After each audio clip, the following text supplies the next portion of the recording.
place where everyone can learn and earn. And today, may tuturo ko sa inyong binding technique na sobrang cute. Kung ikaw yung babae na ayaw mo ng malaking bag, gusto mo maliit lang, pero gusto mo lagi kang may notebook sa bag mo, this is for you. Dahil hindi siya malaking notebook, hindi rin siyang medium notebook, hindi rin siyang super cute na notebook, pero katamtamang notebook lang siya. At ang ganda ng binding technique na ipapakita ko sa inyo kasi nakatago yung wire niya. Ayan, so ipapakita ko na sa inyo yung mga materials na kailangan natin for this. So, pwede mo tong gamitin sa iba pang mga iba pang style, no? If you are creating kunyari mga journals or mga planners, pwede rin to. Pero yung gagawin natin ngayon is a pocket notebook. Okay, so of course kailangan natin ng papel. I'm using paper 1, A4 in size 70 GSM. And of course, kailangan natin ng binding machine. I'm using this one, si Cinch, with square holes. Okay, so kahit anong binding tool na meron ka, pwede mong gamitin. Okay, hindi lang Cinch. And of course, kailangan natin ng glossy na photo paper ay tinatawag nating photo top. And of course, pag manual, kailangan natin ng squeegee for application and double-sided glossy photo paper. And of course, kailangan din natin ng rim cutter for this kasi ikakat natin yung ating paper. Okay, so simulan na natin.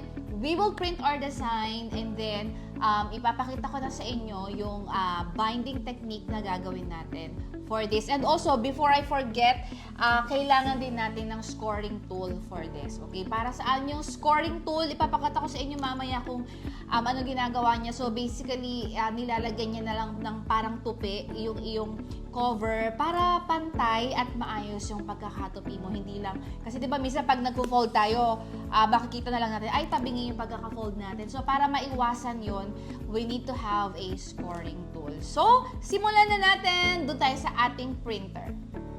Here's our design na ginawa ko sa Canva.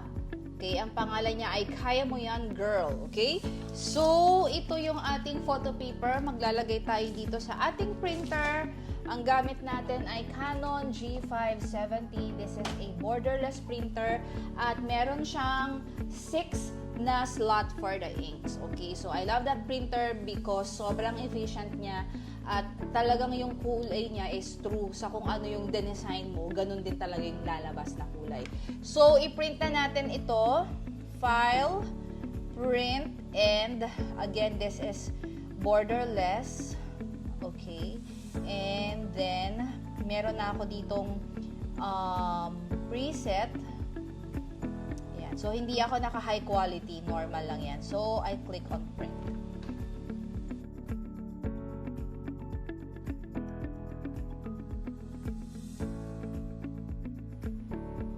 Natapos na siya. So, lalagyan natin ngayon ito ng gold laminating film. So, habang nagpiprint yung ating content, ayan, yung inner pages, i-apply na natin ngayon yung ating glossy film. So, I have here 2 lalagyan natin magkabilang side, front, and back. So, para tong plastic na may backing, gagawin mo ay kukunin mo lang yan ng konti. Ayan. So, wag mo siya masyadong lakihan para hindi ka mahirapan i-apply. So, lagay mo lang dyan, dikit mo. And then, babalik na rin ko to. At I'll use a extra large squeegee. And, ipupush ko lang. Tulungan ko. Yan. So, ayan. Wala tayong bubbles dyan. Perfect. Okay? So, ngayon ay yung back naman.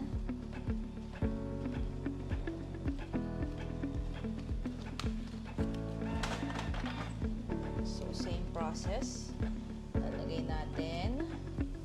So, we always put this sa ating mga covers to make sure na hindi basta-basta magsasmudge or magfe-fade yung ating printout. Okay, kahit yan ay pigment pa or dye. Okay, so ngayon gagamit tayo ng gunting para i-trim yung pages ng ating cover. So,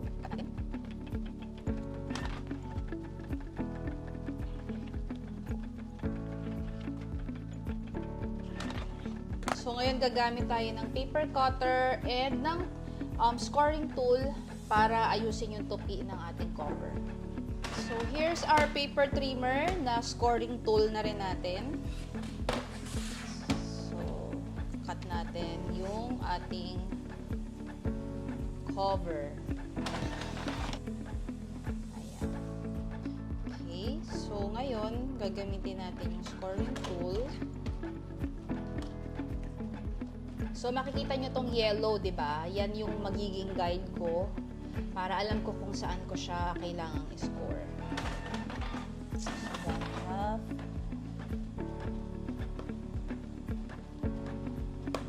And sa 3E.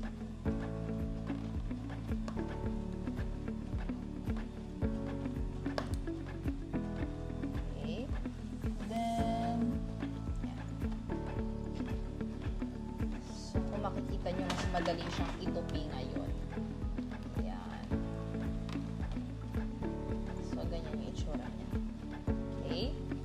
So, after mong itupi, yung dalawang finold mo, isuscore mo naman yung gitna. So, make sure na nasa middle tayo.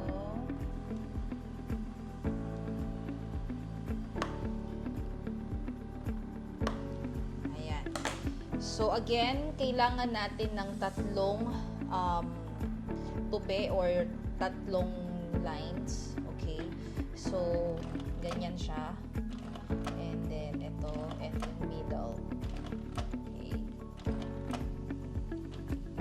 Yan. Okay? Then, hintayin natin yung print out natin at ibabind na natin. Natapos na natin ang ating print out. So, ngayon, ikakat na natin ito using ream cutter.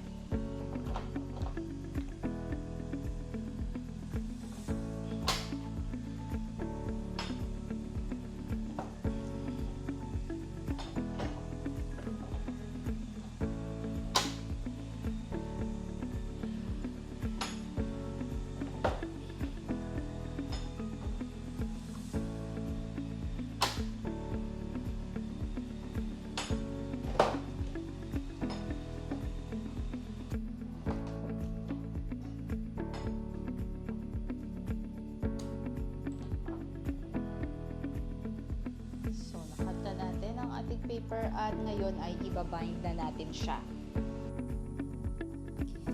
Okay, so natapos na tayo ngayon. Ang gagawin natin ay ibabind muna natin yung ating cover. So, paano natin ginagawa yung nakatago na binding? Ito na siya. So, ayan, di ba? Meron tayong tatlong tatlong line. Okay, so yung sa gitna, itutupi mo lang yan. Okay, and then yan ngayon ang i-bind mo dito sa iyong binding machine. So, I'm using cinch. Okay, ang nakaangat na pin ay ayan. So, nakaangat yung pin na 11. Okay, so let's do it.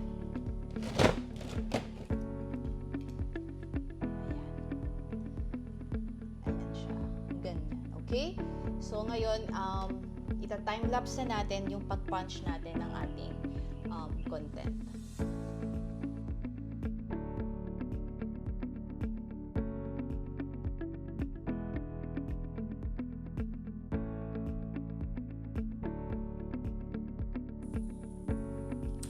So, lalagay na natin yung wire.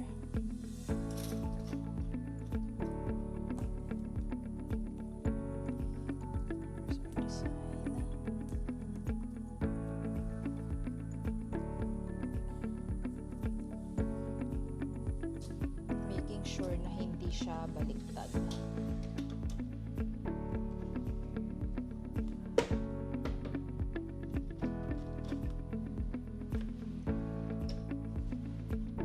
And bind na natin siya. So, size ng wire natin ay 1/2. So, kakat muna natin yung excess.